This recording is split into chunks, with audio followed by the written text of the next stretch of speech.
Hello, my name is Seungbom Hong. I'm a professor at KAIST in the Department of Material Science and Engineering.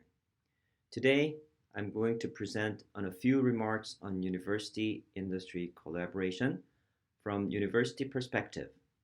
This work has been prepared by my student Jaeun Kim, and he provided the frame of this presentation. So the next slide shows you the contents of my talk, starting from introduction, going to the industrial viewpoint, and ending with the concluding remark. So let me briefly introduce the background of my talk. With the advent of fourth industrial revolution, human resource, technology innovation, and collaboration became the keywords of 21st century. Industry is moving toward open R&D collaboration through external network instead of in-house closed collaboration, which has been the norm for many years.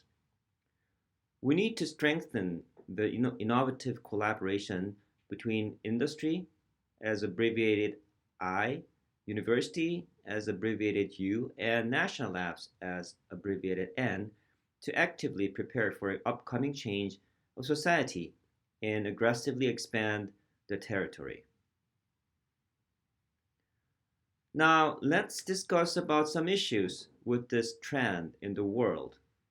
So the main issue we picked is the lack of autonomous independence of each entity and sustainability of collaborative projects, which are detailed below in the table.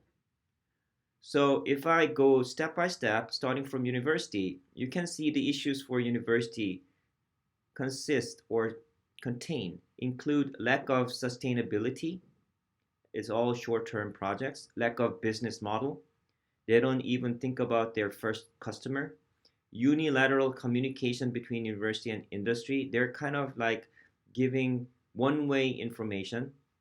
And for industry, it's like top-down collaboration model. It is suffering from weak network between university, industry, and national labs. And they just think of this collaboration as simply leveraging their resources. So kind of an excuse for the lack of manpower in the industry. Now for national labs, they have limited human resource exchange. It's kind of rigid organization. And sometimes they suffer from fragmented transfer of knowledge. And also they suffer from lack of communication between national labs, university, and industry. So in this context, what should university do? What is the role of university will be the relevant question. Collaboration with university is getting traction because the synergetic win-win effect can be maximized through UIN collaboration, and university fosters basic science, pattern with future impact, and long-term investment on technology. And because of that, collaborative project provides solution to develop core technology based on creative ideas. And also, technology transfer and business model encourage angel or venture capital investment and co-venture business. Now, let's take a look at a more local perspective, especially universities in Daejeon. So here in Daejeon, we need long-term support for development of core technology based on cutting-edge manufacturing infrastructure. So before going further, let me introduce myself briefly so you can see who I am, what capability I have, what expertise I have, and on what ground I can give you these remarks on university-industry collaboration. So I'm going to briefly explain my project leadership as well as academic achievement. So back in the year 2000, I joined Samsung Electronics, especially Samsung Advanced Institute of Technology, and since 2002 for 5 years, I've been the project leader of future hard disk drive industry or technology in Samsung with the support of over 10 billion Korean won of project money to develop the future hard disk drive. I've been also the principal investigators or co-principal investigators at Argonne National Lab, which is the first national lab in the US history from 2007 to 2017. During the period, I secured or I was in charge of a project money over 20 billion Korean won for 10 years. I've been the chair of Center of Nanoscale Materials User Executive Committee for the first time in the history of CNM as a Korean from 2012 to 2015. I've been the senior fellow at Northwestern Oregon Institute of Science and Engineering since 16, and I really fostered the frontier spirit and the first spirit by raising the TRL level from level 1 to level 6, and of which achievement I've been recognized by Frontier Award from Samsung for the ferroelectric hard disk drive basic patent, which has been transferred to Seagate. I've also been nominated as Frontier Scientist by Halimon, which is Korea Academy of Science and Technology, due to my achievement. Now, as I joined KAIST, I am in charge of one of the 10 flagship research field for Vision 2031, and that's M3I3, which is the Future Materials Project. And for academic achievement, I've been working on piezoelectric ferroelectric since 1997, so I've been over 20 years working on ferroelectric or dipole materials, of which I have been harnessed 128 papers and 77 patents and 5 books, and my current H index is about 34, with total citations about 5,772. So currently in my lab, which is Materials Imaging and Integration Lab, we are working on those areas: piezoelectrics, memory, battery, and biomaterials. And our core competence include unveiling structure-property relationship using atomic force microscopy and designing innovative materials and devices based on insight into structure-property relationship. And our mission, it is to build brighter and better future by improving the materials performance, enhancing the reliability, and minimizing the monitoring environmental cost. So with that, we're currently working closely with industry and national lab, and industrial partners include Samsung Electronics, LG Chem, Hyundai Heavy Industries, and Pungsan. And for the national lab, we have collaboration with STKRI, which is located in Daejeon. And in Daejeon, you can see we have more large-sized companies than small to medium companies, and R&D investment is largely dominated by large-sized companies, as you can see from the statistics, where it says 79% of R&D investments comes from large-sized companies rather than 14% of venture business. So let's get into the analysis of industry-university collaboration based on the statistics we have.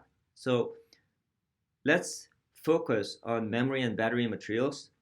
And if we do that, we see the direction of the research between industry and university is really development of basic technology for future materials. So we struggle to provide solution to current problems or basic study of future technology.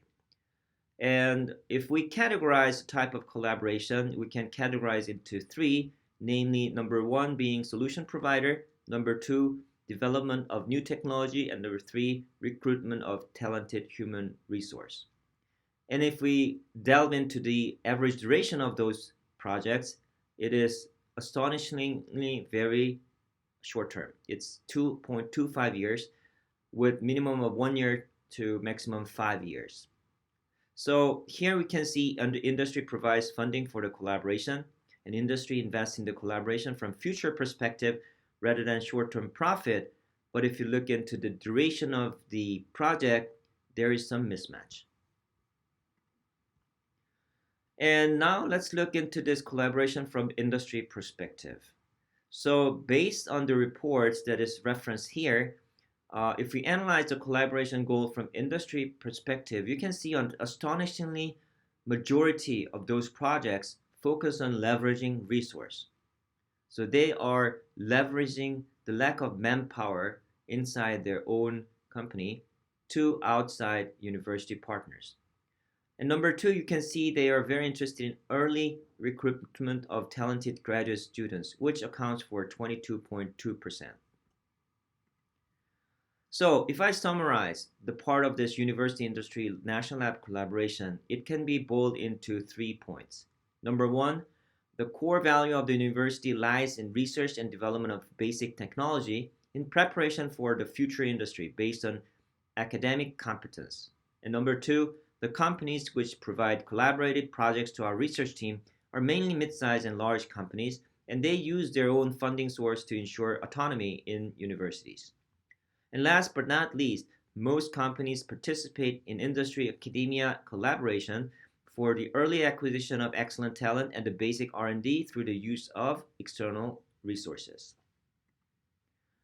Now, let's move on to the part of technology commercialization and technology startup and analyze characteristic and status, especially in Daejeon area. Based on the resource and sources that we have surveyed, as you can see down in the picture, a cluster of technology-intensive small and medium-sized venture companies formed around the data R&D special zone. Large numbers of startup companies are launched through commercialization of high-tech technology developed by national labs and corporate research institutes in data. And it being more specific, among the 37 companies listed on the Kosdaq in Daejeon as of July 2020, 26, that's 70.3%, were medical, bio, and advanced manufacturing companies. The number of high-tech companies and research institutes in the DEDOC special zone has steadily increased since the development of the special zone, and sales also increased. And you can see that from the graph below. Now, let's see the slide here, which details the technology startup analysis. So based on the survey results, startup company founders find it hard to secure funding and struggle with fear of failure. And those account for more than 50% of the response gathered from the surveyors. Now, the average amount of funding required for startup is 290 million Korean won. And as for the procurement method to get those money, own funds are the highest, which marks at 94.5%, and subsidies for government agencies, which is astonishingly small, 1.2%, and angel and venture capital investments, 0.7%, are extremely low. Investments from government agencies, angels, and venture capitals that play a large role in financing from a long-term perspective are definitely insufficient. So fear of failure also increases due to difficulty in attracting the right investment at the right time. Now, let's move on to the analysis of technology commercialization status. And as the source of startup ideas, based on our report, founders' own ideas at the percentage of 86% are the highest counted.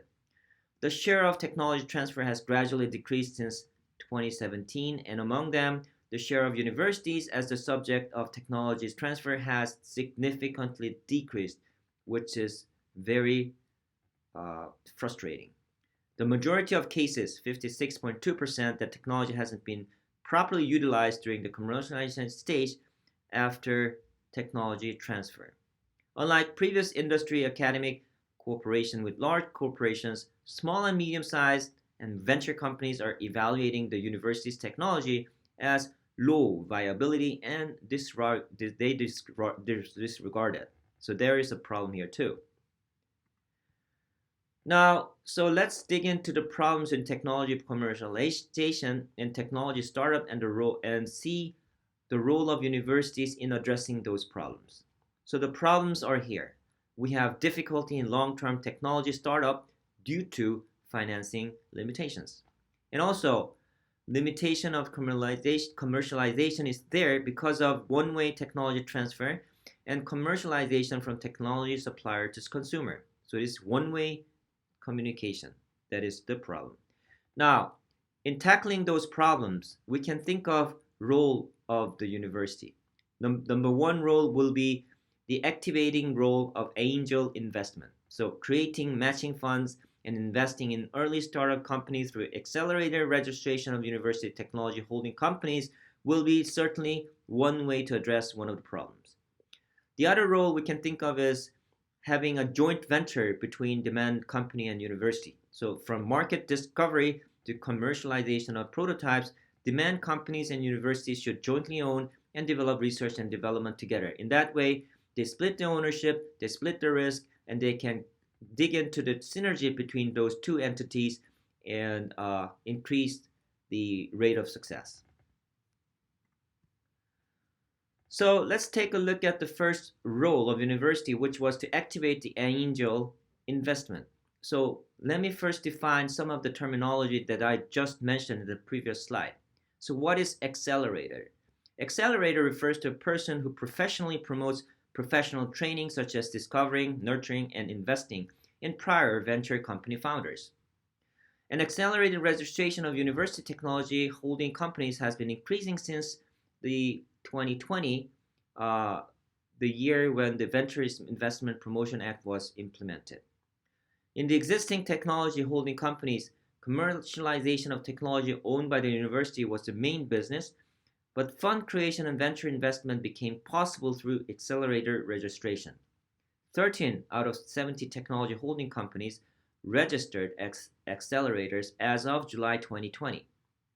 And the government plans to create a new fund for university technology holding companies worth 600 billion won by 2022. And enactment of the Venture Act allows university technology holding companies registered as accelerators to form venture investment associations in the future. And that's hilarious. This is fantastic. And so the role of universities is expected as a solution to the fear of failure and financing, which are the biggest obstacles in technology startups. Now let's move on to Demand Enterprise University co-founder. So the second role that we just mentioned, joint venture between demand company and the university. So we just mentioned about limitations of existing technology transfer strategies, which is it is one way, it is just linear structure in the process of technology development to transfer to utilization. And that is well depicted in the schematic diagram that is in this slide. So the existing strategy emphasizes enhancing the capabilities of each technology subject, for example, research, industry, and technology transfer organizations. So their attitude is like, wait, I will wait until you're ready, okay? So get ready and be prepared until we can accept your technology, right? And that was the status quo. Now, one-way technology transfer structure between the developer and the user was the norm. However, it is difficult to respond to rapidly changing market demands due to no interaction between the entities. There is no lively mutual interactions. So in order to actively cope with the market change and create economic and social values, all innovating entities need to proceed from market discovery to technology utilization together. So here is one concrete example that I want to introduce to you, which is joint R&D case between DNF and KAIST. DNF Co. Limited was the demand company and KAIST the university, and especially specifically chemistry department was the counterpartner of this joint venture. And this is a success story. So KAIST provided a technical foundation for the university to take the risk at the initial stage. So you can see on the left table in this diagram that the DNF is a venture company in data specialist zone and is currently listed on KOSDA. And semiconductor CVD ALD precursor manufacturing is their own mission. So we can categorize it as advanced precision manufacturing. And it was co-founded by CEO Myung-Won Kim and his advisory professor Young Gyu-to, which you can see their pictures underneath the table. And it grew into a mid-sized company with more than 200 employees currently. And KAIST provided a role by providing laboratory environment and technical advice when it started, so joint startup. And it attracted angel investment with the help of collaborating professor. And it supported the laboratory startup environment in the early stage, so to help the company grow into this mid-size. Now, acquisition of shares through joint ventures act as a strong motivating factor for researchers. So there are risks for everybody. And why do they want to take the risk? And in order for them to be motivated, this would be a perfect incentives for them to take the risk together. Now, let me summarize the second part of my talk. So, the obstacles to technology commercialization and technology startup are difficulties in commercialization and limitations in financing due to one-way business development. The role of universities has entered a transitional period in which the role of universities is transformed from being a simple technology provider to a startup incubator in investment institutions as well as a startup entity. The role of universities, such as registration of accelerators of technology holding companies and initial environmental support through joint ventures, will continue to occupy an important position in the technology ecosystem. And now it is the time to conclude my whole talk. So, if I conclude my talk, I would start with the focus on Daejeon area. So, in the Daejeon area, large-scale research institutes, STKRI, 화학연, CRIS, 표준연구원, many 연구원, and government-funded research institutes and technology-intensive small and medium-sized venture companies coexist around the high-tech industrial ecosystem, and it is called Daedok R&D Special Zone. The role of universities in revitalizing the technology ecosystem continues to be important, but it is necessary to reconsider the university's perspective in line with the changing environment.